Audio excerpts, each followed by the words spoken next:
The outbreak of COVID-19 has greatly affected the education system. However, DepEd is committed to ensure educational continuity amidst the challenges. Education must continue to give hope and stability, facilitate development, but health and safety of learners and school personnel are of utmost importance and must be protected at all times. In areas where schools are allowed to open, physical distancing will still be required. As part of the learning continuity plan for this school year, these learning delivery modalities. First, for areas where ECQ or GCQ has been lifted, face-to-face learning may be implemented, but still is subject to physical distancing and minimum health standards. Next is the blended learning, which is the combination of a face-to-face and distance learning, where you can combine a face-to-face instruction and any of the three types of distance learning. Distance learning takes place between the teacher and the learners who are geographically remote from each other during instruction. It may be a modular distance learning, an online distance learning, or a TV or radio-based instruction. Last but not the least is homeschooling, which is facilitated by qualified parents, guardians, or tutors who have undergone relevant training and subject to regulation.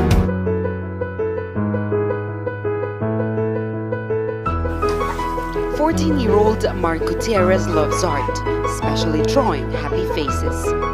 But the last few months were spent not inside a classroom, but in the fields of Pampanga province in the central Philippines.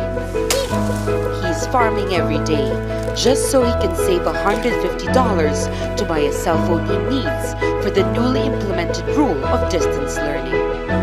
But we have no money. My mother has no work and my father is a welder.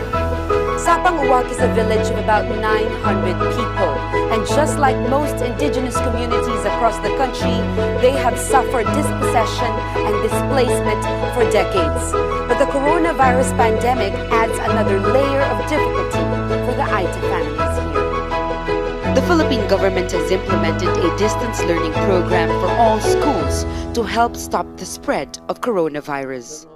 Education officials say it is unlikely that schools will reopen until a vaccine is available, which means Filipino children will have to study from home with electricity, a laptop, and internet connection. That's a major problem in a country where more than half of all families live below the poverty line and where millions have already lost their jobs because of the months-long quarantine law for them. But for the parents here, they say all they care about is the legacy of education they want to leave behind for their children. Jamela Alindogan, Al Jazeera, Manila.